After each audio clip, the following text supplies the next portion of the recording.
Throughout television history, we've seen many different dynamics of friendships that have played a key role to their show. The smart and dumb dynamic, the rivalry dynamic, the father and son dynamic, and so on and so forth. Regular Show is no exception, except that one is kinda dumb and one is really dumb. Mordecai and Rigby's relationship is a huge highlight and truly captivates the essence of what Regular Show is about. With the jokes, raps, and pranks, you could tell that these two possess the best synergy a friendship could possibly have. However, what if I were to tell you that Mordecai and Rigby's relationship wasn't as picture perfect as it seems? As a matter of fact, if anything, this friendship could be the most toxic and gaslit relationship in television history. Trust me, I could not believe the claim either, but after compiling all the evidence together, I gotta expose these frauds. The first suspect that I gotta put on the chopping block is Rigby.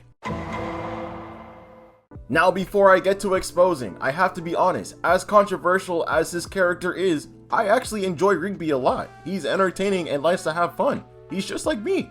But that's about it. Everything else about this man has gotta go. I cannot ignore the amount of trouble and nonsense that this man single-handedly did not only to Mordecai, but to the entire park itself. Rigby on numerous occasions would get Mordecai in trouble for his antics that would almost cost Mordecai his job every single day. For instance, he almost got everyone killed and packed up by talking glizzies, almost blew up the town for lying about being astronauts, and bet his entire squad's literal souls for a bowling ball. Yeah, Rigby's definitely a problem. Majority of episodes throughout the entire series, Rigby always tends to bite off more than he can chew, and when it gets too overwhelming for him, he forces everyone into the mess and relies on everyone to bail him out after he created it. It's good that Rigby has people to rely on in order to get him out of sticky situations, but what about the people he endangers? Mordecai is always on the brink of losing his job whenever Rigby gets bored, and that in itself is heavily problematic. Like, damn bro, let me get to the bread, bro. Stop trying to mess up my bag.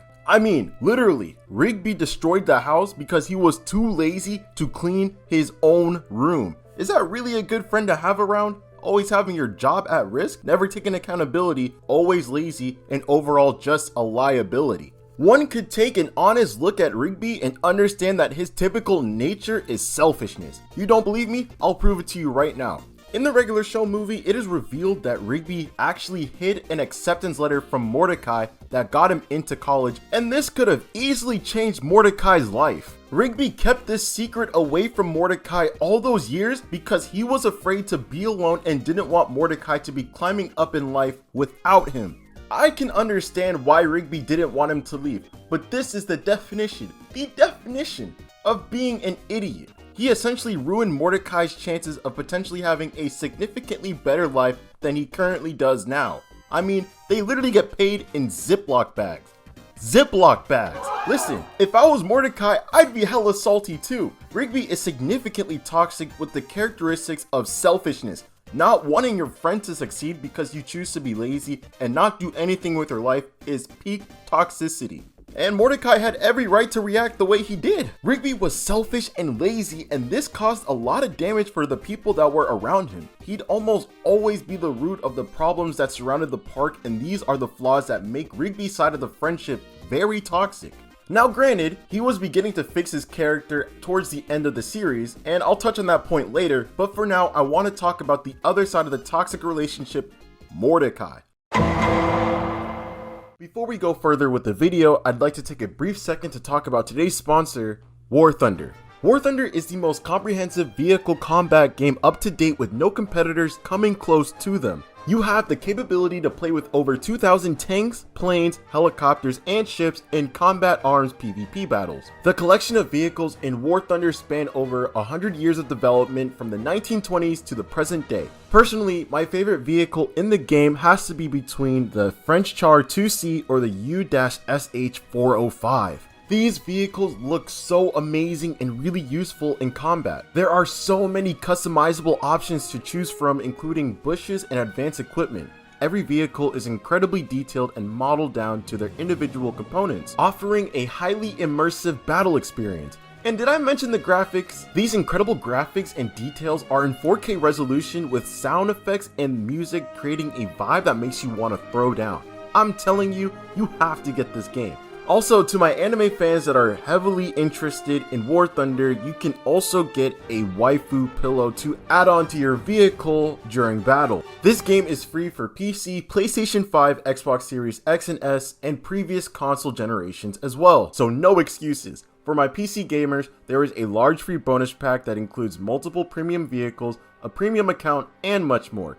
All you have to do is use a code in my description box below and join in on the fun by playing the best PvP battles.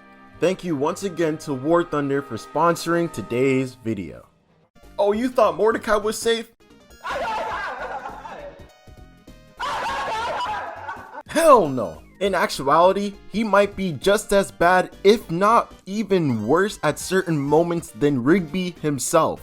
And Rigby's already bad. Now I know what you might be thinking. How is Mordecai of all people toxic? Mordecai seems to be the calm, level-headed one in the relationship, which, I won't lie, I believed at first too. However, Mordecai has a horrific weakness that stains his character. What's that weakness? It's actually women. I have zero clue how, but it's like Mordecai is a whole new person whenever he sees a woman around. He's like one of the friends in the group that immediately changes as soon as the girls pull up at a party. Y'all remember how people would call Mordecai the biggest simp of all time? Well, they were right. We all know what Mordecai is willing to do in order to secure a girlfriend. We're familiar with his game. First, let's familiarize what is a simp. A simp is a person that deliberately overvalidates a woman in hopes of receiving some box, if you catch my drift. So is Mordecai a simp? Absolutely. But what if I were to tell you that Mordecai is actually much worse than a simp? Let me explain. It's one thing to simp for a girl, but it's another thing to switch up on your homies. Throughout the earlier seasons of regular show, a subplot that is driven throughout the story is Mordecai's quest to land Margaret as a girlfriend.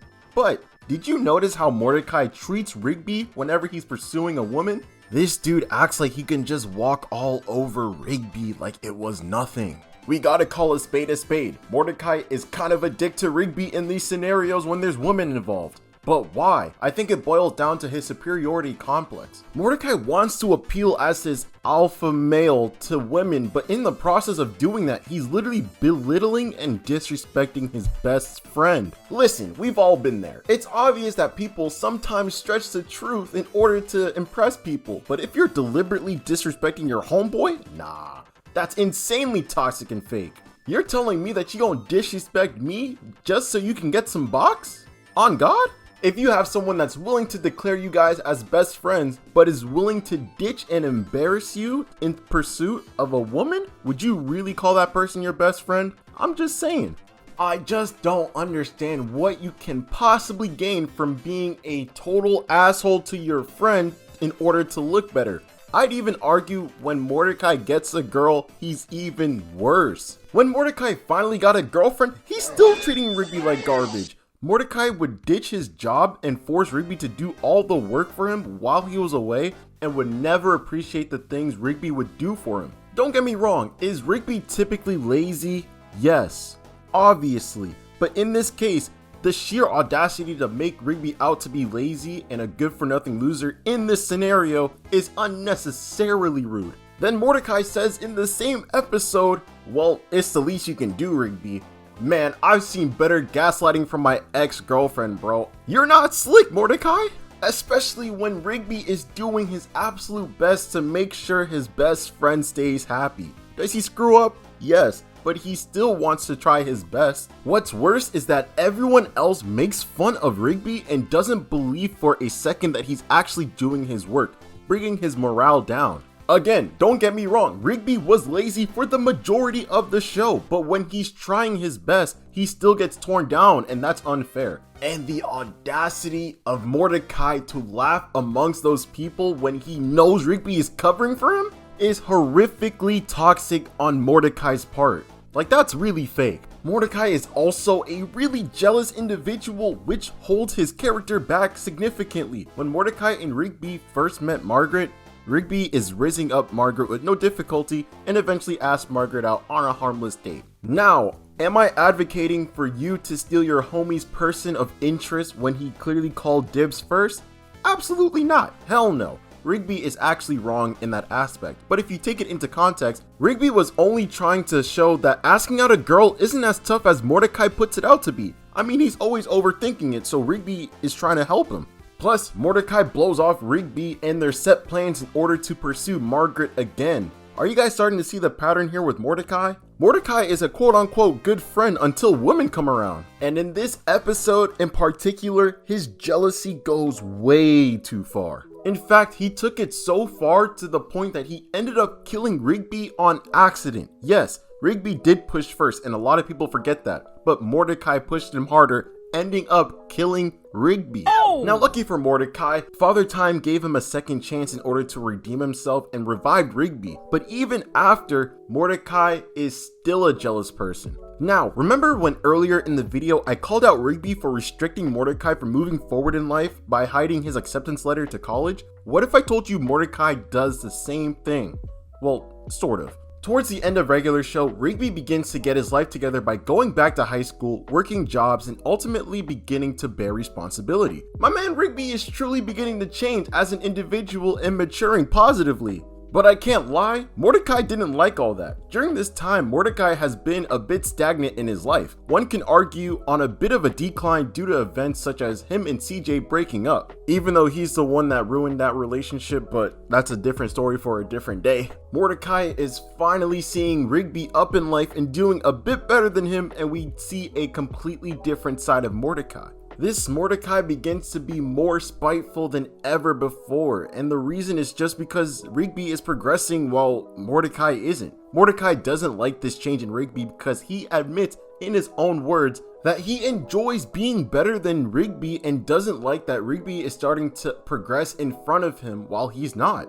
Not gonna lie, gang, hating on your homie's success gotta be top 3 opposite things that you can ever do in life. However, I must give these two credit. Even though they do act toxic towards each other, I do have respect for them for putting their pride to the side so that they can help each other out in the end. I think the reason why I love their friendship is because it forces me to recognize that no one's perfect. It makes me realize that they're human as well. Sort of. We all come with our flaws and insecurities and our toxicity. It's important that we still be good friends at the end of the day, kings. And that's all I got for you today. Just wanted to make a quick video about my favorite cartoon ever created. And yeah, make sure to like, comment down below, and subscribe. Also, a quick reminder once again to get onto War Thunder on your gaming device through the link in my description and the pinned comment below to get access to a free bonus pass that includes multiple premium vehicles, a premium account, and much more. With that link, you can also get access to a 3D waifu pillow that you can customize onto your war vehicle of your choosing. Just don't go too crazy with it. Hurry up and start playing the best PvP battles in the gaming scene right now. Thanks once again to War Thunder for sponsoring today's video, and until we meet again, kings, have a wonderful day, keep it 100, and I'm out. Peace.